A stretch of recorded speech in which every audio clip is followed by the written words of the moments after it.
Hey folks, this is Vince with Dad's Gaming Addiction, and today we're going to quickly review Airborne Kingdom. This is a game that is coming to the Epic Game Stores on December 17th, 2020 for $25. You can pre-purchase it now if you want to, and you get a bonus soundtrack to go along with it. And I will say, the music is fantastic. I've been playing this, and it's absolutely wonderful to listen to. It's got that Arabian Nights kind of feel. Anyway, what is Airborne Kingdom? Well, Airborne Kingdom is a sky city builder where you've got this central building as your starting point. And you're going to be building paths off of that and putting other structures down, whether they be housing or propulsion or structures that enable you to get more lift so that you don't sink to the surface and crash should you put too many buildings down. So yeah, you'll be building this grand city in the air.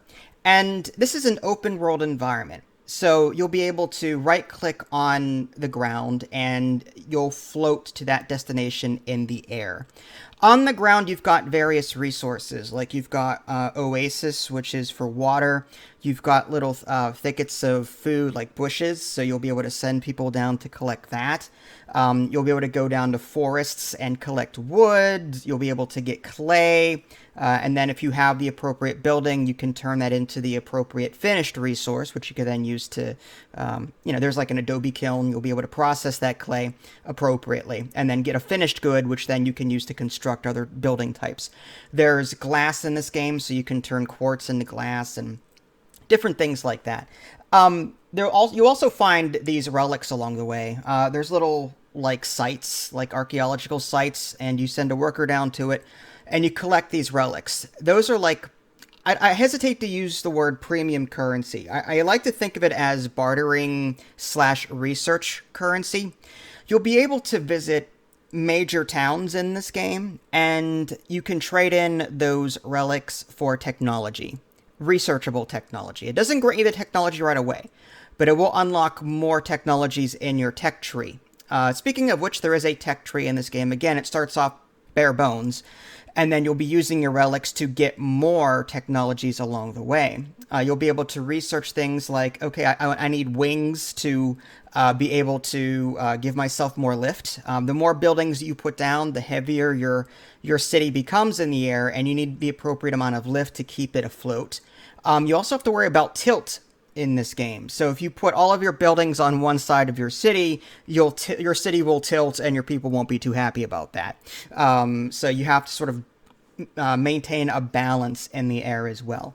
But the technologies, you'll be able to research things like improve storage for your storage buildings. Like you've got storage buildings for basic materials, for food, for water.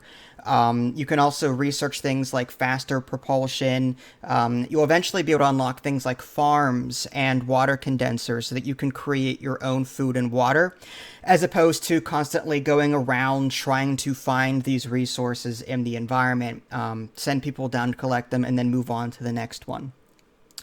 And that's important too, because yeah, some of these resources on the ground are renewable, but some of them aren't. So you kind of have to, really tech up in order to keep up with the city. Luckily, the game isn't that difficult. I've been playing it for roughly 3-4 hours now. I'm nowhere near beating it. The ultimate goal of this game is to go around to all of the major cities and do all of their quests.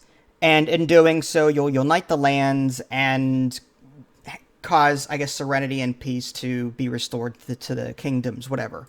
So your ultimate goal really as this floating city is to unite everyone together, which is a great theme. I like that. And typically, like I said, you go to a great city, you talk to them, you can recruit more people if you've got the requirements to do so. Like some people that you try to recruit will want, I need this, or I need this, or you need to at least have this many happy people, or you need to have this particular happiness building in order for me to actually move into your floating city. So you'll be doing that. You can also talk to the city's queen or king, ruler, whatever, and get a quest to do. Like, go over here and fix this well. All right, you go over there to the well. It's going to require 20 lumber. and 10 metal, whatever, to fix it. And also two of your people, they'll go down there and the little progress bar will fill up and boom, you're done. You go back to the main city. Okay, I've got another quest for you. I need you to fix these farms in my city or do something in my city. So another progress bar, you wait for that to fill up. Done. Boom. They are now allied with me. Now I'm going to move on to another major city and try and complete their quests.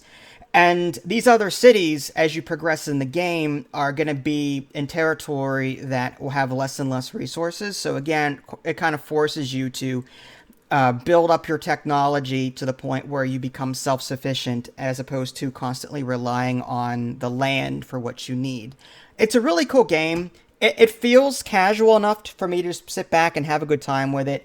You can just sit there, float in the sky, and, you know, watch people. Okay, I'm going to send 3 people down to collect water over here. Okay, now my water income is plus 7 per whatever. 7 per cycle, whatever. And I'm going to send 2 people down to this thicket to get food over here. I'm going to send 5 people over there to get some of this wood from the forest. Oh, it's too far away. Let me just quickly move over to it. The further you are away from a resources, the longer it takes for your workers to get to and from those resource deposits. So you're going to be constantly moving your city around, trying to, you know, optimize your income and stuff. So it's cool. And then other times you'll be sitting there right-clicking, waiting to get to your destination. My only real complaint with the game so far is that there are no waypoints. If you open up your map, you can see what direction you're pointed, but then when you go back to the overworld, like your regular view, there's no mini-map. So you have to try and guess, okay, my cursor was pointed this way on the map, so I need to turn this way, then go forward. There's like, you can't go to the map, set a waypoint, and then go back to your main view, and then go, oh, okay, I need to go over here. No, you kind of have to, like, I might have to turn a little bit. Am I pointed in the right direction now? Hit M. Yes, okay. My arrow is now pointing in the direction I'm going to go, and now I just need to right-click forward, and my city will go there. Lack of waypoints. That is my biggest complaint with this game. It makes navigation more difficult than it needs to be. And that's something I would love to see added to this game. That being said, everything about this game is fantastic. Like I said, the resource management is cool. You'll grow your population along the way, and that will cause, you know, your food reserves to deplete more quickly, so you need to bring in more food and water. Again, you have to worry about lift, and the more buildings you pile on, the heavier your city gets. So you have to build these wings in order to increase your lift, and some technologies will improve that as well. You can improve your speed if you build these ores. People will manually, like, I guess they're just... It's sort of like ores for the water, except it's ores for the air. Yeah, whatever. There's coal, which is your primary fuel source in this game, and there are coal deposits scattered around. Without coal, your city will just drop like a tank into the surface, and that's bad. There's like iron, glass, canvas, and there's various resources that you'll be picking up. Again, those relics that you pick up will be used for bartering for technologies. And that's the gist of it. Your goal is, again, to unite the lands by doing all these different quests. In the meantime, you're growing your city, growing and getting new technologies, and just making this grandiose sky city. So yeah, do I recommend this game? Absolutely. Again, my only real complaint with it was the lack of waypoints. But for $25, you can get a lot of playtime out of this. Because again, I wasn't expecting anything too great out of this, but then I'm like, oh, there is some strategy here. Like, if I put all my buildings over here, my city will tilt this way, so I need to put... okay, I'm going to put these houses on this side, and... oh, this building will cause unhappiness because it's next to these houses, so I need to put them over here. Oh, look, there's a technology that lets me stack houses now. So now I can move these houses over here. Yes, you can freely move things once you've built them. So if you don't like where things are put originally, you can move them around, put your wings where you want them, put your ores where you want them, and so on. So yes, absolutely. Airborne Kingdom is fantastic, and I do recommend it. If you guys haven't already, subscribe to me on Twitch and YouTube. That way you can stay up to date with any new content I happen to publish. This is Vince. Thanks for watching, and I'll catch you next time.